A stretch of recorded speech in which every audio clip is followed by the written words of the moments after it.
Well, I'd like to get going first by introducing our guest today. We have three distinguished individuals who are experienced in their public service, public policy service, and that's very important because we're about ready to discuss a highly contentious and fairly technical issue, the issue of annexation, urban annexation. Immediately to my left, your right, is Senator Donna Campbell, who currently represents, Senate District 25. Senator Campbell is my senator, and we won't talk about what I do in the voting booth, but I'm very familiar with Senator Campbell. She serves as the chairwoman of the Veterans Affairs and Military Installations Committee, sits on the Education, Health, and Human Services Administration, and Intergovernmental Relations Committees. She's been recognized as a top courageous conservative by Texas Conservative Coalition and a champion of free enterprise by the Texas Association of Business and a faith and family champion by Texas Values. She completed her Master's of Nursing from Texas Women's University as a cardiovascular clinical nurse specialist, so if anything gets too heated on this stage, we're all covered. Ready? She received her MD as from Texas Tech University, where she was a member of Alpha Omega Alpha, the Honor Society for the Medical School. So I feel very safe up here with Dr. Campbell next to me. Sitting to Dr. Campbell's left, your right, there in the middle, is Representative Dan Huberty. He was sworn in, yes, please. I heard you have at least one constituent out there. Sworn in to serve District 127 in the Texas House of Representatives on January 11th, 2011. During the 82nd legislative session, Representative Huberty passed 5 pieces of legislation ranging from regulating illegal sand mining along the San Jacinto River to duplicative reporting for special education teachers. Now, 5 pieces of legislation in one session, and of course your part-time legislative session, right? 5. I was in the California legislature for 6 years, and I think that you probably smoked me in 1.5 year for out of 6 years of effort there in California. So it always makes me feel bad when I interact with the Texas legislative colleagues there. 5. Alongside 17 other House members, he worked to address the constitutional questions surrounding redistricting maps drawn by the legislature, and that's a highly contentious issue, of course. And he's been appointed to serve on the Select Committee on Transportation Funding, Expenditures, and Finance. And then finally, to my left, your far right, is the Honorable Phil Gramm. Thank you. Former United States Senator Phil Gramm joined the Lone Star Global Acquisitions as vice chairman in December of 2012. Because Phil Gramm wouldn't just stop working if he's not in the U.S. Senate anymore. So he's out there making the world a better place. He served as vice chairman of UBS Investment Bank from December 2002 to December 2011. He served 6 years in the U.S. House and 18 years in the U.S. Senate. He was chairman of the Banking Committee that he steered through legislation that modernized the U.S. banking system, insurance and securities law, which had been languishing in Congress for 60 years. I can't imagine anything languishing in Congress for 60 years. He holds a PhD from the University of Georgia in economics, the same subject he taught at Texas A&M for 12 years. I thought that would happen. I've lived in Texas just long enough to know that what the A&M folks will do. So, annexation. Let's get into this right away. Annexation can be a pretty contentious issue. What is it about annexation, Senator Campbell, that gets people so fired up? I think it's first of all, I want to say it's an honor to be here on stage. Senator Gramm, Representative Huberty, thank you, Chuck, and the work that PPF does. I think it's more of a contentious because it's local or big city in general, planners coming against what an individual's choice would be. So that makes it contentious when you have the right to choose where you want to live, made with the decision of the ordinances, taxes, fees, debt that and the neighbors that you want to have. Yet, big city is trying to take a hostile takeover, an annexation, if you will, for their vision of economic development as an excuse to get your taxes, have you live under their regulations. And that becomes a battle when it is a creeping big government at a local level against us, the individual taxpayer, Texan, who's a freedom-loving person. And so there's battle ensues, and it's for the dollars, and it's a choice. So Representative Huberty, the annexation that occurred in the Houston area, the Kingwood district, that was a couple of decades ago. 1996, yes. And yet, yeah, exactly 2 decades ago now, right? So, and yet, even though it was 20 years ago, that still elicits a lot of emotion. So what's the basis of that heated emotion there regarding the Kingwood annexation? You know, it's interesting. I have some constituents here, Jim and Robin Leonard from Kingwood, and then Mike Sullivan, not to be confused with the Austin one, but from the tax assessor from Harris County are here as well, but both Kingwood residents, all Kingwood residents. The reality of the situation is that when Bob Lanier was mayor, it was a complete money grab. Not only at a city level, but on a personal level. And it meant about $43 million at the time, $43 million a year that went into the state budget or the city budget for the city of Houston. It was a complete money grab. That's all it was. And Kingwood is always, and it's actually in part of my district, and so very familiar with it. You know, they had their own municipal utility districts, their own fire, their own security force. You know, all the things, they were self-sustained. They moved out there for a reason. It was a Friendswood development. It was developed for a reason. They wanted to be left alone, and the city wouldn't leave them alone. If you compile what's happened now is that the city of Houston, in their infinite wisdom, has decided that instead of now, when we changed the laws in the mid-2000s on the annexation, because really what happened is they changed the laws on how that happened. Now what the city has done is they decided that, well, you know what, we really don't want to annex them anyways, because if they annex areas where I live, which is an unincorporated area of Harris County, which is now becoming the majority population of Harris County, not residing within the city of Houston or a municipality per se, what's happened is now is they're creating limited purpose annexation. And they're going after the municipal utility districts. And when they've done that, they have done, and you will find this shocking, over 200 limited purpose annexations in the last 10 years, very quietly, by going to the municipal utility districts. The voters don't get to vote on that. It generates in excess of $50 million a year in sales tax revenue directly back to the city of Houston. They provide no services, they provide no security, no fire, nothing. So wait a minute, these municipal utility districts, aren't they often created with a vote of the people or not? The MUDs are created through the legislative process. Okay. So we create a MUD, but the people that serve on those boards are actually voted in by the people. And then the city can take those MUDs over without a vote of the... Now what happens is the MUDs actually agree to the limited purpose annexation, but they don't have to go back to their voters that voted them in to get approval to do that. They have the authority to be able to do that.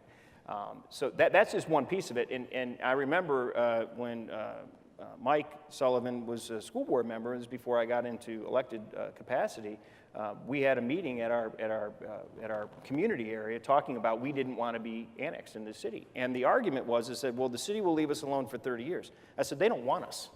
They don't want us because of the nature of the voter. They just want the tax base associated with it. So it has become a huge money grab. And I can tell you, not only has it happened in the city, I'm giving you the city of Houston example, and this was the article that I'm referring to was written about 9 months ago and talks about it and shows you how many limited purpose annexations have been done. But it is significant. It is absolutely significant. And it's basically they're saying, hey, we're going to come take you, but basically we're filling a budgetary hole. So of all of the weaknesses of annexation specific to the state of Texas, wouldn't you say that the biggest and most egregious is that this really amounts to taxation without representation? Well, it's taxation without representation, but it's a whole lot of other things. Let me give you the big example that probably is the hottest issue in the state right I live 33 miles as a crow flies from the City Hall of San Antonio. I live across the county line.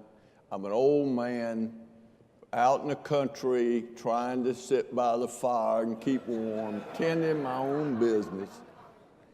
And in the process, I watched the city annex most of my neighbors. Now, here is the reality. I think many of us think of annexation as you got a big city and there's some area that's really part of it that's getting all these benefits, and the city simply wants them to, quote, pay their fair share, and so they get annexed. And maybe in the 1940s in Texas that happened. But here's the reality in Texas today. The city of San Antonio has proposed to annex 200,000 people. The vast majority of them don't live anywhere near San Antonio, often are part of other communities like Bernie, in the eastern outskirts of Bernie, use no services in San Antonio. They may go to the airport, but that's paid for by user fees and federal taxes. And all of a sudden, the city has the power to annex them, to bring their property into the city, which dramatically increases their taxes, which brings them under city zoning, which makes them liable for city debt that was run up to benefit somebody other than them. The expert on zoning at Rice basically describes it as follows. The surrounding rural areas is where the money is. Cities can annex those areas and use the money for inter-city projects. These are basically, forgive me for speaking in partisan terms, but we're in a partisan era and why not? These cities are absolutely dominated by Democrats that are redistributing wealth by annexing Republicans against their will. And in the process, taking their property with taxes, imposing regulations and taking a regulatory taking, and exposing them to debt that they weren't beneficiaries of, and they have no say in it. No say whatsoever. But other than Now, that, it's just fine. Yeah, now let me set one other point in context. You have to go through or around 4 other incorporated cities to get to me from the San Antonio City Hall. You've got to go through or around 4 other incorporated cities. I am closer to the City Hall of 8 cities than I am to the City Hall of San Antonio, Texas. Even though the people across the street from me are, quote, part of San Antonio, in 15 years, I have never seen a San Antonio police car on the street that's in front of my lane. I would get no services whatsoever. I'm now in a situation where my mailbox is in Bexar County, my house is in Medina County. I don't need any services, I have guns. But in any case, this is an extraordinary outrage in a state where we pride ourselves on protecting private property and believing in individual freedom. It's like the governor said at our last meeting. The cities are turning Texas into California.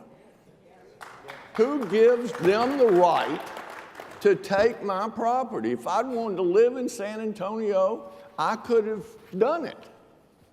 I know where the city limits are. I could move across the street. But I don't want to live in San Antonio. I want to live in the country. So that is the dilemma. And so what we're trying to do is to get Texas to say that in these kind of circumstances, that if people want to be annexed, if they want the services of the city, and by the way, the San Antonio Police Department has said in a public statement, there's no possibility they could provide services to these 200,000 people. But if they want the services and want to be in the city, Donna's bill in the Senate, what I'm most familiar with, expedites that process. If you want to live in San Antonio, you didn't move there, they can move to you. But if you don't want to live in San Antonio, you ought to have a voice, a radical idea. We let people vote. And believe it or not, there are people who are against that. This bill was killed in the Texas House on a technical little point of order because of a description of how people consented being different in the outline than in the bill. Now, needless to say, we're going to fix that. But the point is, there are Republicans that are more committed to the municipal league than they are to hundreds of thousands of Republican primary voters. And this ought to be changed. Wow. So, Senator Campbell, Senator Graham mentioned something about debt in his remarks about one of the things that's wrong with annexation. And perhaps Representative Huberty, you can also address this as well. What role does the increase in debt at the local level play in annexation? And let's put that into context. If you look at Texas's state debt, we're among the lowest per capita in the country. However, if you look at state and local debt, we're number 2 behind New York. And so what role does the increase in local debt have in this drive, this push for annexation? I think once again, and Senator Graham just really hit the nail on the head, didn't he? Because that's exactly what's happening. You have debt, so let's get more people involved to pay it off. And so without a choice, people have to pay debt. And whenever he was talking about what the governor said last year, we've got to be watchful for the Californianization of Texas in a patchwork quilt. And people think policies that would affect the state, like California, would come at the state level. Wrong, just like he said. It's happening at the local level. So they increase the debt. We have no choice if we're annexed into it. It's against our will. We not only then are on the hook for it, but so are our children and grandchildren. So it does nothing for us as a benefit. For them, it's a bigger tax base for revenue, try to pay down debt with an excuse that is for their economic prosperity. But territorial expansion doesn't help that. Well, you know, incidentally, and I'm glad Senator Graham said something about the Texas Municipal League. I have a little letter. I was their #1 hit guy last session. I'm pretty proud of that, actually. Yay! It said HB 221 by Huberty. This is how greatness ends, and this is where economic decline begins. That was their headline to get people not to vote for. Whose economic decline? That's right. That's theirs. Theirs. That's right. That's right. And so, but their whole premise was exactly your point, which is that, you know, we as citizens that live outside of, and I live 40 miles from City Hall of Houston, but I use all of their roads and I use all of their services and all these other things. And last time I looked, I don't. But in 1996, when Kingwood, and there's an article, so I'm not making this up, there's an article that talked about this. It was very contentious. For those of you like Talmadge Heflin that were here and serving at that particular time know how contentious the issue was. Bob Lanier self-admitted that because of the financial mismanagement of the city of Houston, that they needed to go get an additional tax base. Mm-hmm. That was the premise. That was the original premise of why they needed to go get it, which is probably the same premise that San Antonio has, is that they have completely mismanaged their process, their debt, everything else that goes with it. And so clearly, I think it's more than just debt. I think it's more of just mismanagement of how they operate their city and how they operate their city finances. And that was one of the reasons that they came in. And the article they talked about, this recent article about 9 months ago, they said, you know, the city deficit in the city of Houston was $63 million. Is $63 million. It would be, you know, twice that if they didn't have these limited purpose annexations. And so we're creating this funding gap. And then they say, well, the state doesn't give them money. Well, they participate. We all participate the same ways with the sales tax. They have their fees and then their property tax collections that are along the way. You know, the state of Texas has been able to manage their budget. You know, in 2011, my very first session when I came in here, you know, we had to cut the budget by billions and billions of dollars. And those were tough decisions to make. And I think it's incumbent upon the city council members that represent the city of Houston or San Antonio or wherever else, if they don't have the money, then they better figure out what they need to cut to be able to do that. So that's part of the problem, I think, along with it. So it's not just debt, because they've completely mismanaged that process as well, but it's all the other things that go with it. Well, you touched on something briefly, Representative Huberty, about state support. One of the counter arguments you hear from the other side is that if Texas were to curtail or outlaw annexation, we'd be the only state. Now, not that Texans are worried about being the only state of anything, okay, but we'd be the only state that had limited or no annexation and no state-supported municipalities. How do you respond to that? Very simply, you know, what we tried to do, what Donna and I tried to do was very simple. We said that we're not against annexation. We think that there is probably a public purpose for it in a particular time. But as Senator Graham said, what we're saying is that if I choose to live in Atascocita, Texas, or Boerne, Texas, or wherever I decide to live, and the city of Houston says, I'm going to forcibly take you, I believe that I made a decision to move where I wanted to move, and then if we want to be annexed, then we need to be able to vote. That was the complete premise of the bill, is we said, you know what, that's fine, you can take that position, Texas Municipal League, but the reality is that we have a right to be able to vote if we want to decide to be able to be there. Now, specifically on their target, because I'm going back through their you know, propaganda, what they said, that there is no, basically, there's no revenue. You know, the county has to support your services, and oh, by the way, the state doesn't give us any money, and, you know, we don't help support anything that has to do with the city. False. Patently false, not true. From a funding perspective, when we talk about roads and infrastructure and the water and all the other things that we've provided as a state, we provide the necessary requirements that we have as a state. They have a responsibility to provide their services, and they just don't do a good enough job. And so that's their argument, is that they're trying to be able to take these and get this cash grab. And, you know, the thing about it that's interesting, when you think about these MUDs, and I guarantee, go home and talk, if you live in, how many people live in a MUD? How many people live in MUDs around the state?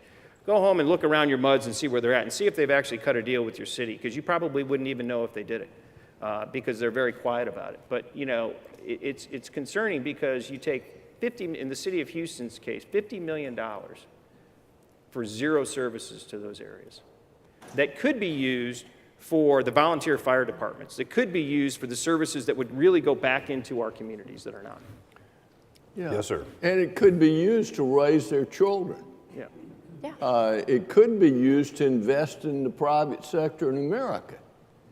And the Municipal League, in saying that this bill of theirs would stop annexation, what they're saying is annexation only works through coercion. Mm-hmm. That if people weren't forced into it, that they wouldn't do it. They're admitting that they're engaged in coercing free citizens in the freest state, in the freest country in the history of the world. And going back to this deal about cities and counties, we have bad government all around us in Texas. It's at the county and city level. Mm-hmm. They have run up huge debts. The bankruptcy of a Texas municipality or county is far from being outside the realm of possibility. We sort of think, because of our political nature, that cities ought to have rights. They're the closest to people. Nobody has the right to deny people freedom. no matter what level the government is. Somebody wrote that at TPPF. I stole that line. And we don't have a federal system in Texas. Municipalities get rights from the state government. The state was not formed by the cities. And so we desperately need, in all of our reforms, a reform that looks at the level of debt of local government, because there are a lot of people living in our state that are in financial danger and don't even know it because nobody's told them. We've got municipalities and county governments that basically use debt to pay for current services. And annexation is their way out, which is why these cities now grow. And this idea, well, you can annex only what's in your extraterritorial limit, is that the deal? Jurisdiction. But extraterritorial limit is anything within 5 miles. So if you keep growing, pretty soon they could be annexing Anchorage, Alaska. It's like the blob. And so there is a big, big issue here that is being totally missed, and that's we are losing the battle for freedom in Texas in city and county government. And the first person I've ever heard talk about it is our current governor. And this is something that really needs to be looked at. This is a very serious issue. So, Representative Huberty, you mentioned briefly about these MUDs and striking these deals. What is the role of local government at whatever level in whether regulating or paving the path to annexation? You know, the interesting thing is, and when you think about the unincorporated areas, which again is a huge part of Harris County, and candidly the state of Texas, a lot of unincorporated areas that are out there. You know, we are, if you think about it, you know, our highest rated elected official is our county commissioner. And if you look at, you know, it's county roads and everything else that are out there. We have a volunteer fire department. We contract for additional services with the constable's office. We have our own HOA associations, and we have our own MUDs to be able to provide our water and general services, and it's worked very well for many, many years. And so I think the people that choose to live there and make those choices do it because the tax base has been able to remain low because we're able to keep a thumb on top of it. What's happened, though, with this limited purpose annexations where they've come and taken these tax dollars, it's really taken away people's rights to be able to be out there. And more problematic is that, you know, if you look at what happened to the Woodlands, that's another great example because the Woodlands, the city of Houston was coming in and trying to get the Woodlands, and they were working really hard on that. And Senator Tommy Williams worked very hard to be able to create the village and that process that was out there. But as a result of that happening, they came back and changed the laws again so that if an area like Atascocita, where I live, which happened 2 years ago, was the fastest growing community in the country, and with about 90,000 residents now, if you think about that from a city perspective, it's a very large municipality. We couldn't even become our own village or our own city right now because of some of the problems that are being created. So. We're really, in a bad situation because of the way that they sign these agreements that are for 30 years.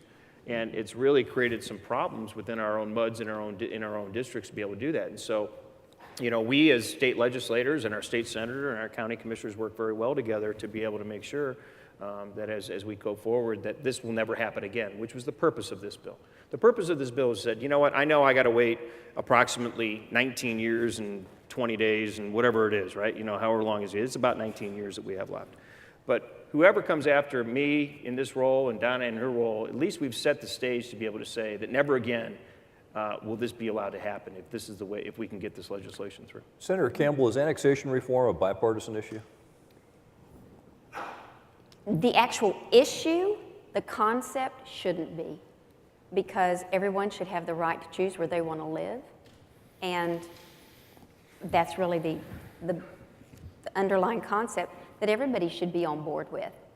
But I can tell you, as I was working hard to get this bill passed, by the skin of its teeth, let me tell you that. And when Senator Graham talked about those who voted with the side of the Texas Municipal League. You know, we had a majority to pass this bill relatively easy, but there were excuses and carve-outs and brackets.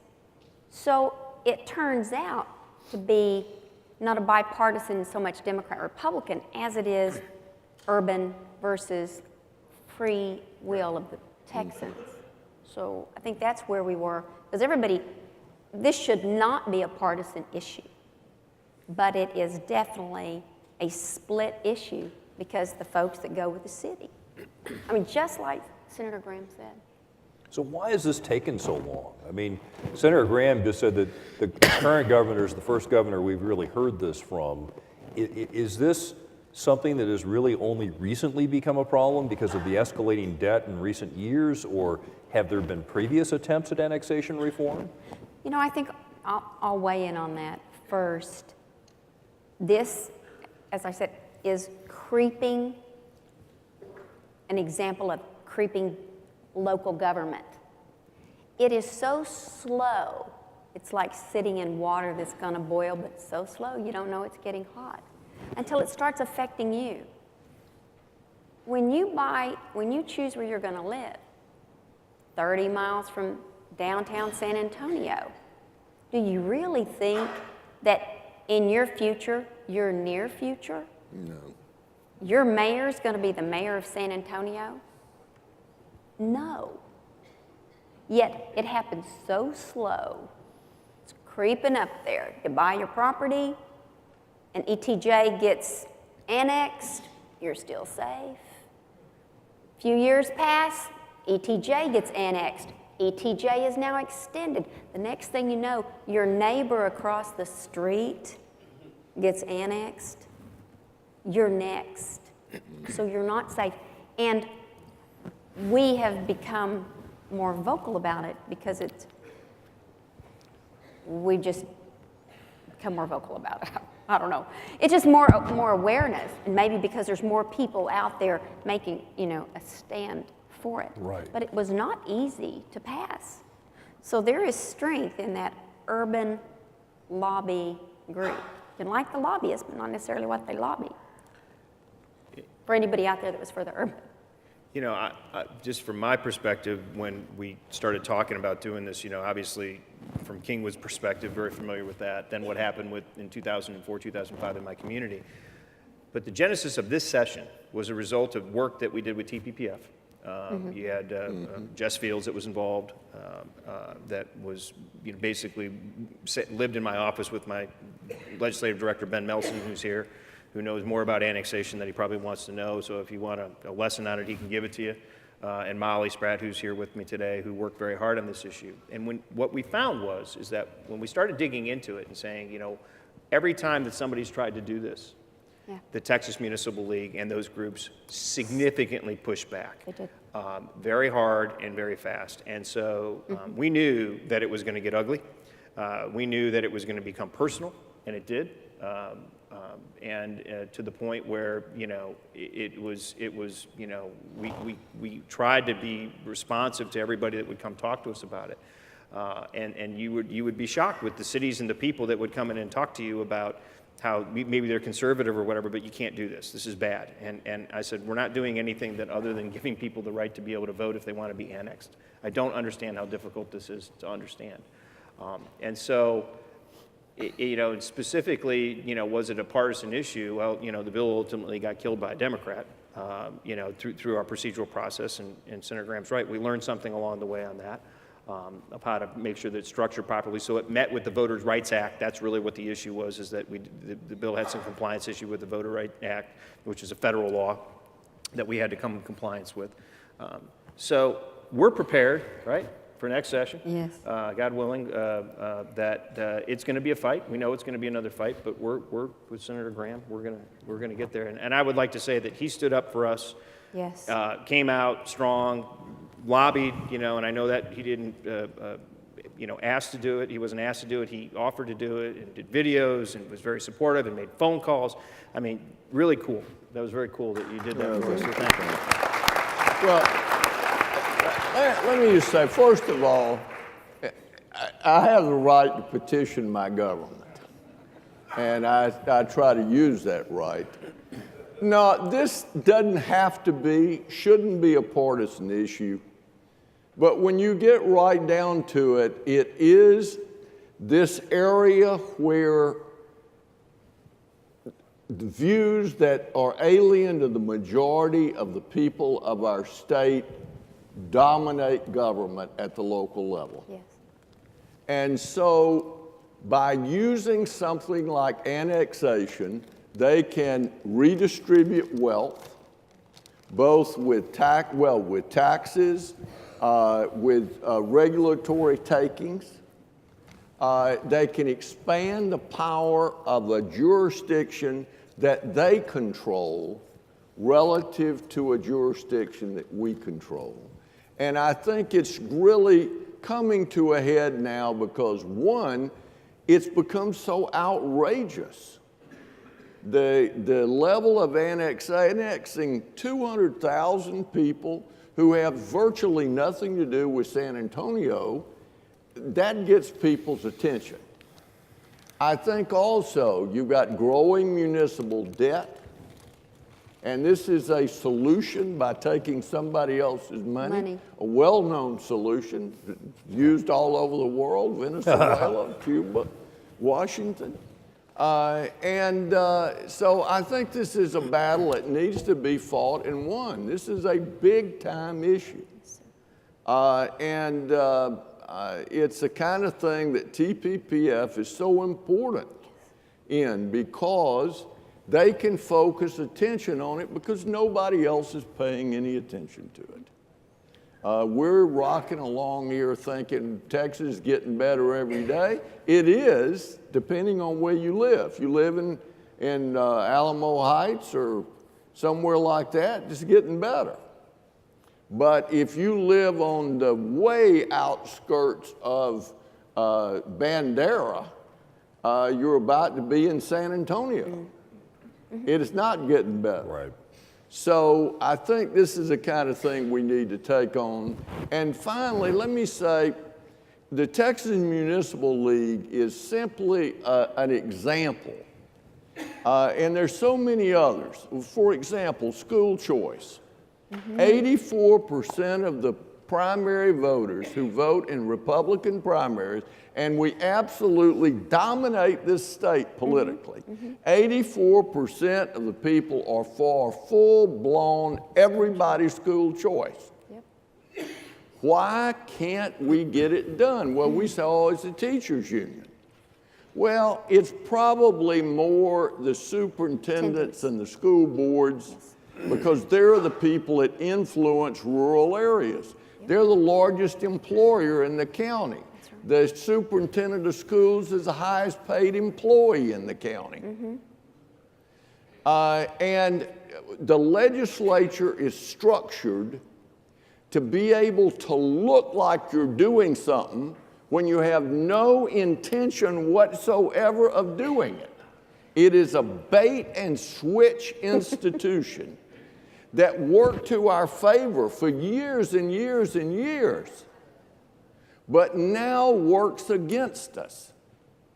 And we've got all these elected Republicans that supposedly are with us who are not with us. That is the point. Well, Senator Graham talked about getting our attention, and I think that's a good segue to the Q&A, because I think you have their attention out here. So we have individuals, I believe, with microphones, and so what I'd like to ask is if you wish to ask a question, wait for the microphone to materialize at your side. And so let's go down here in the front with our first question. And then the rest of you will have some time to formulate an absolutely brilliant question as a follow-on. Agreeing with every word you've said, and since I'm a constituent of Senator Campbell's, we appreciate it. Let me ask a very practical legislative question. Is this another Joe Strauss issue? You already screwed us on school choice. Is this Joe Strauss who's in reality keeping this moving? Let me just, from the Senate aspect, it wasn't. It was while we have a majority of Republicans all Republicans don't think the same way. And while it's a very important conservative issue, it shouldn't be partisan. It turns out that it was very difficult to get it because the pressure that votes peeled off in the Senate when the Texas Municipal League, I had the votes at first, and that's why I got it passed on day one when I brought it up. But then they found out about it, and they jumped on the phones, and I had some votes peel off, had to go back and try to do what I could to get them back. Sure, no, it was my bill. He was very supportive. No, in fact, he was very supportive. In fact, he's supportive of absolutely what we did here. You know, our process is obviously different from the Senate, I was told by TML it was a bad idea when I filed it, and that I wouldn't get a hearing. I got a hearing. Then they said, well, we'll work the committee and you won't get it out of the committee. I got it out of the committee. And then they said, well, we're going to kill it in calendars, and I got it out of calendars. And then they said, oh crap, it's on the floor. Now what do we do? And so they hired, you know, all these attorneys and lawyers. It's a very, very complex issue from a perspective how the business analysis is written and everything else. It would have passed, and I would have gotten it done. And it's, you know, ultimately, I'm the bill sponsor where it's at. This is the first time that anybody's tried to do this, folks, in 30 years. 30 years. So the other legislative bodies that have had the chance to do it didn't do it. I took on the fight. And ultimately, as the bill author, you know, I needed to make sure that everything was done correctly, and that was that one piece that we missed on the Voting Rights Act. And you know, it is what it is. But guess what? We knew what every single other point of order was, and we could have overcome that. That was just a federal issue I couldn't overcome. We fixed it, and we're going to move forward. And sometimes it takes a couple bites of the apple to be able to get it done. But we had the support to be able to push this issue and get this issue done because it is so egregious. To where it's at now. We lost Republican members along the way. I mean, clearly. I mean, I knew that was going to happen on the rule side, but we're going to work hard and to get it done. But I'm confident we will. Question on the other side of the room, back here in the back. So there was a bill made it to the floor that the House voted on to actually raise property taxes, to break the debt cap that school districts are limited by, debt-laden school districts. That bill made it to the floor for a vote. So what I'm curious is, because we've kind of danced around the issue, why is it that a bill or an issue as egregious as this and a bill to address it made it through the process but didn't get a vote? What's the reason? And the procedural argument, that's a bunch of smoke and mirrors. There's some merit to it, but that can be fixed. So what's the reason that we can vote to try to raise property taxes, which failed miserably, but we can't bring a vote on an issue which everyone has said is there really is no argument against addressing this problem? What's the actual reason? Is that for me? Anyone up there? I'm not exactly sure what bill that you're talking about. So The annexation bill. on my bill? The bill to address annexation. I can't hear you. Say that. Sorry, the bill to address annexation in the House. Why did it die? Why didn't it make it to the floor for a vote? It did get to the floor. It was on the floor, and we were going through the process and presenting the bill and laying out the bill. And the House of Representatives has rules. If you've ever attended any of we've had rules, and they've been in place for years and years. And we change those. We supplement them and change them along the way, just like the Senate has rules. And there's certain ways that the procedure goes through and the process goes through in order for a bill to become a law. And that was just, you have to have your business analysis match what your legislative process is. And I know that you could sit there and say, well, we should just throw that out of how that process worked, but that's a process that we have continued to work through over the years to make it work. If you want to blame somebody for it, I mean, if you want to sit there and say, why didn't it work? Dan Huberty is the author of Bill HB 221. And again, nobody's tried to do this in 30 years. And if you want to blame somebody because it didn't get done, then ultimately I'm the one that has to take responsibility because it didn't get done. But at least I had the courage to try to get it done. And I'm going to try again next session to be able to work hard to get it done. And what I've found in my career is that sometimes it takes you more than one session to be able to get something passed. And I have committed to be able to get that particular piece of legislation through. And that's all I can tell you is that what we're going to do. We're going to work real hard to do that. So, If I could have A follow-on to that, though, is that the questioner talked about a point of order, right? Yes. And so, Yes. for the audience who may not be aware of this, when a point of order is called, first of all, explain briefly what that is, and then also, are all of these points of order thought up entirely by the members on the floor, or are there interested parties that coach them Yes. and come up with the points of order to ask? What does that all mean? Yes. So if you look at, there's a rule book that's published on an annual basis. When we vote on our rules, just like the Senate votes on their rules, a little bit different, but you still have, you have to follow the guidelines. It has to go a certain way. It has to be legislative draft, things of that nature. But there are, over the years, there have been basically statutorial requirements that you need to follow to get a bill passed. So, for example, if you heard public testimony and it was recorded on May 1st or something like that, but the notice was published and said it was on May 2nd or something like that, that creates a conflict because you're not providing proper public notice on a bill. I mean, there's a lot of different things that are out there, but there's a lot of precedents that have been set over the years. If you look back, and I know Congress probably has similar rules of precedents, and if you think about how the laws are passed, that are established in those rules that we have. And so when a point of order is called, it could be a technical point of order, it could be something that wasn't followed, the business analysis, because we have to have the piece of legislation, then there has to be a business analysis, and it's done for public purposes, because you have to be able to notify the public what is the intent of the legislation you're trying to pass, and not in legal terms, in a terms that the general public can understand, read, and make sure that it's out there. In this particular case, what happened is that we had a requirement on it. It was a notification specifically related to how would somebody in Senator Graham's house be notified if he was an occupant, how would he be notified if he was a lessor of the house, if he was leasing the house, and did it fall within the Voting Rights Act that was established and how we notified it. It was very, very technical that happened. And to answer your question, yes, they were coached, and they were coached by people such as the Texas Municipal League, whose sole job is to go out and hire attorneys and find something that's wrong with the piece of legislation that we've drafted so they can try and kill it if they want to be able to kill it. Imagine that. We have time for one more question, and let's go to, is there anything in the far side? I don't want to ignore the far side of the room. Okay, in the back? Yes, right there. This is another issue on taxation without representation that I wonder if anybody would like to address. I'm fortunate enough to own a beach home in Galveston, Texas.